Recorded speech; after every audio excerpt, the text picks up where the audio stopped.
10 वर्षीय मुलीवर अत्याचार करून हत्येनं घटनेनं या ठिकाणी जुन्नर हादरलं। घराशेजारी राहणाऱ्या तरुणाकडून चिमुकलीवर अत्याचार करून तिचा खून, आरोपी पोलिसांच्या ताब्यात। जुन्नरमध्ये 10 वर्षीय मुलीवर अत्याचार करून हत्या करणाऱ्या या दोषीवर कठोर कारवाई करून खटला फास्ट ट्रॅक कोर्टात चालवणार। उपमुख्यमंत्री सुनेत्रा पवारांची माहिती। तर अत्याचार करून हत्या करण्यात आल्याची घटना अत्यंत दुर्दैवी, सुनेत्रा पवारांची प्रतिक्रिया। जुन्नर अत्याचार आणि हत्या प्रकरणामध्ये आरोपीला फाशीच होईल। नसरापूरप्रमाणेच जुन्नरच्या नराधमाला सुद्धा शिक्षा होणार। केंद्रीय मंत्री मुरलीधर मोहोळ यांची ग्वाही। जुन्नरमधील अत्याचार हत्या प्रकरण अत्यंत खेदजनक। नसरापूरच्या धर्तीवर आरोपीला लवकरात लवकर फाशी द्यावी, खासदार अमोल कोल्हेंची मागणी। तर छत्रपती शिवाजी महाराजांच्या भूमीमध्ये असं कृत्य लाजिरवाणं, अमोल कोल्हेंची प्रतिक्रिया। सत्ताधारी आमदाराच्या गावात अत्याचार हत्या होणं गंभीर। राज्यामध्ये शक्ती कायद्यासारखा कडक कायदा करणं गरजेचं, रोहित पवारांची मागणी। तर कायदा सुव्यवस्थेसाठी मुख्यमंत्री बदलायला हवेत। जुन्नरमधील घटनेवर संजय राऊतांची प्रतिक्रिया। पिंपळवंडीमधील चिमुकलीच्या हत्येच्या घटनेनं संतापाची लाट। संतप्त नागरिकांकडून पुणे नाशिक महामार्गावर रास्ता रोको, आरोपीला फाशी देण्याचीही मागणी। जळगावच्या मुक्ताईनगर तालुक्यामध्ये गेल्या 15 दिवसांपासून पावसानं विश्रांती घेतली। नदीच्या पाणी पातळीतही मोठी घट। शेतकरी मात्र मुसळधार पावसाच्या प्रतीक्षेत। परभणी जिल्ह्यामध्ये मागील 15 दिवसांपासून पावसाची दडी। तर पिकं सुकत असल्यामुळे स्प्रिंकलर्सच्या साह्यानं पाणी देण्याची शेतकऱ्यांवर वेळ, त्यामुळे बळीराजा पुन्हा संकटात। जळगावच्या मुक्ताईनगर तालुक्यामध्ये गेल्या 15 दिवसांपासून पावसाची विश्रांती। तर पाऊस नसल्यामुळे पूर्णा नदीच्या पाणी पातळीतही मोठी घट। नंदुरबार जिल्ह्याच्या पूर्व भागातील धरणं अद्यापही कोरडीच। दमदार पावसाची प्रतीक्षा अद्यापही कायम। पावसानं खरीप पिकांना जीवनदान, मात्र धरणांमध्ये पाणीसाठा वाढेना। शेतकऱ्यांसोबतच नंदुरबारकरही चिंतित। वर्धा जिल्ह्यामध्ये पावसाळ्यात खळखळून वाहणाऱ्या नदी नाल्यांमध्ये जेमतेम पाणी। अपेक्षित पाऊस झालेल्या नसल्यामुळे नदी नाल्यांमध्ये पाणीच नाहीये, त्यामुळे आता काही भागात नदी नाले कोरडेच दिसतात। शेतकऱ्यांना अजूनही चांगल्या पावसाची प्रतीक्षा। चाळीसगाव बाजार समितीमध्ये उन्हाळी कांद्याला 3725 रुपयांचा भाव। तर हा 1.5 वर्षातील सर्वोच्च दर। एका दिवसात 900 क्विंटल कांद्याची आवक। 5-6 दिवसांपासून कांद्याच्या दरात तेजी कायम। कोल्हापूर महानगरपालिकेच्या प्रस्तावित पाणीपट्टी दरवाढी विरोधात कोल्हापुरात शिवसेना ठाकरे गटाचं आंदोलन। कोल्हापूर महानगरपालिकेच्या गेटवर आंदोलन। कोल्हापूर महानगरपालिकेच्या मासिक सभेमध्ये दरवाढीचा हा प्रस्ताव। बिहारमध्ये पाटण्यात तेजस्वी यादव यांच्या मोर्चावर पाण्याचा मारा। पेपरफुटी यासह बेरोजगारीच्या विरोधात यादव यांचा लॉंग मार्च। तर पोलिसांनी आंदोलकांवर पाण्याचा मारा केला। अहिल्यानगर या जिल्ह्यातील फुलशेतीचं क्षेत्र घटलं। फुलशेतीमध्ये क्षेत्र तब्बल 312 हेक्टरनं घटलंय।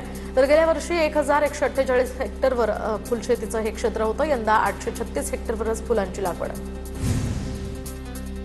जळगावच्या रावेर यावल सातपुडा पर्वत रांगेतील धरणावर पर्यटकांना बंदी। सांडव्यावरून पाण्याचा विसर्ग सुरू। सुरक्षिततेच्या दृष्टीनं धरणावर पर्यटकांना बंदी घालण्यात आली आहे। पुणे नाशिक महामार्गावर 6 महिन्यांमध्ये 72 अपघातात 23 जणांचा मृत्यू। रस्त्याच्या कामासाठी आंदोलकांनी टोलनाक्याजवळ स्वतःची चिता रचली। महामार्ग प्रशासनाच्या कारभाराविरोधात राष्ट्रवादीचं आमरण उपोषण।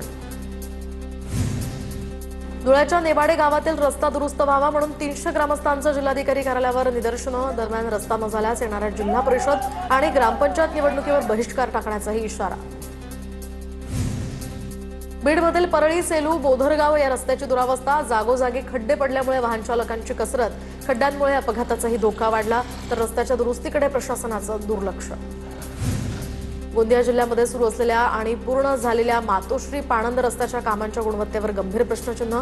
कामांची सखोल चौकशी करून दोषींवर कारवाई करा। शरद पवारांच्या राष्ट्रवादीचे जिल्हा कार्याध्यक्ष मिथुन मेश्राम यांची ही मागणी।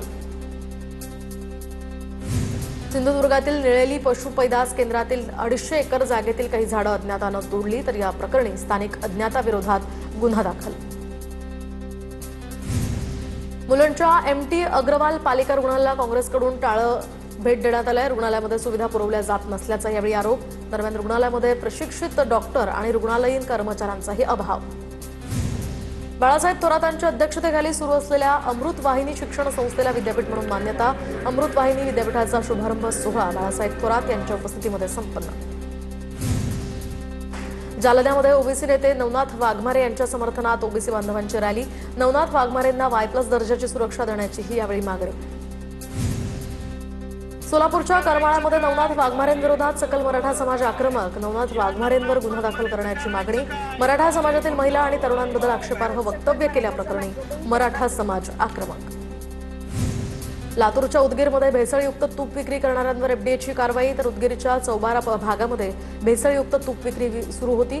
भेसळयुक्त तूप विक्री करणाऱ्यांवर यावेळी गुन्हा दाखल. जळगावच्या सराफा बाजारामध्ये सोनं आणि चांदीच्या दरात मोठी घसरण. सोन्याच्या दरात 1,500 रुपयांची तर चांदीच्या दरात तब्बल 7,000ची घसरण. सोन्याचा दर जीएसटीसह 1,56,045 रुपये तर चांदीचे दर जीएसटीसह 2,36,900 रुपयांवर. खोपोली सीएसएमटी लोकल दादरपर्यंतच धावत असून प्रवाशांचे हाल सुरू. तर संपूर्ण सेवा सुरू करण्याची मागणी. खोपोलीहून पहाटे सुटणाऱ्या खोपोली सीएसएमटी या लोकलच्या मार्गात करण्यात आलेल्या बदलांमुळे नियमित प्रवाशांची मोठी गैरसोय होतीये.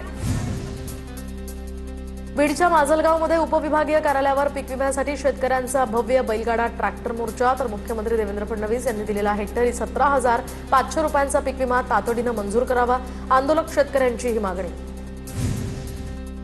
नंदुरबार जिल्ह्यातील अनेक भागांमध्ये निकृष्ट दर्जाच्या रेशन धान्याचा पुरवठा. अक्कलकुवा तालुक्यातल्या वालंबा आणि खटवानी या परिसरामध्ये रेशनच्या मक्यामध्ये दगड आणि मातीसह मेलेला उंदीर आढळलाय. धान्याच्या गुणवत्तेवर यामुळे गंभीर प्रश्नचिन्ह निर्माण. तर केसरेकर दाम्पत्याच्या हत्येच्या निषेधार्थ 21 ऑगस्टला सांगली आणि कुपवाड बंदची हाक. तर हत्येच्या निषेधार्थ सांगलीमध्ये मोर्चा काढण्यात येणार. भाजपचे आमदार गोपीचंद पडळकर यांची माहिती. मोर्चामध्ये पडळकर, संग्राम जगताप, महेश लांडगे हेही सहभागी होणार. पुण्याहून दिल्लीला जाणाऱ्या विमानाला उशीर झाल्यामुळे प्रवाशांचा मोठा खोळंबा. स्पाइस जेटच्या विमानाला विलंब. प्रवाशांमध्ये तीव्र नाराजी. परभणीच्या कौसळीमध्ये 3 वर्षाचा चिमुकला बोरवेलमध्ये पडल्याची घटना. शेख अदनान शेख नदीम असे या चिमुकल्याचं नाव. दरम्यान शेतात खेळत असताना ही घटना घडली. घटनास्थळी मोठी गर्दी झाली होती. त्या ठिकाणी आता त्याला सुखरूप बाहेर काढण्यात आलंय.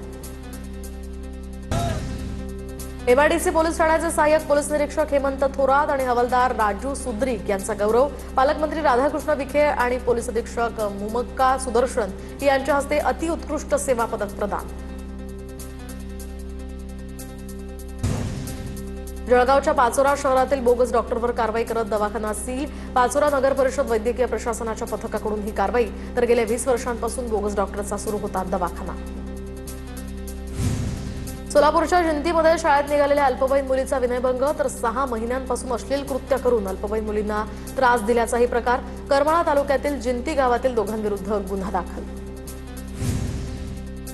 नागपुरातील मनीष नगरमधील एका हॉटेलमध्ये तरुणीची हत्या. तरुणीची हत्या करून तरुणाचा जीवन संपवण्याचा प्रयत्न.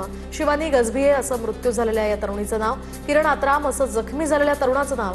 लग्नाच्या मुद्द्यावरून दोघांमध्ये वाद झाल्याचा पोलिसांना संशय. वर्ध्याच्या हिंगणघाट तालुक्यातल्या शेकापूर बाई या ठिकाणी एकाची गळा आवळून हत्या. तर हत्या करून मृतदेह विहिरीत टाकला होता. तक्रारीवरून पत्नीसह 4 जणांवर वडनेर पोलीस ठाण्यामध्ये गुन्हा दाखल. प्रेमसंबंधांच्या कारणातून पतीची हत्या केल्याची माहिती. खून प्रकरणातील 725 दिवस फरार आरोपी बारामती शहर पोलिसांच्या जाळ्यात. तर अनिकेत संजय पवार याला माळावरची देवी परिसरातील जवाहर पार्कमधून अटक.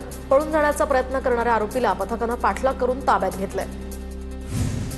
चंद्रपुरात जादूटोण्याच्या संशयावरून एकाच कुटुंबातील 4घांना मारहाण. चंद्रपूरच्या नागभीड या तालुक्यातील पहारणी गावातली ही घटना.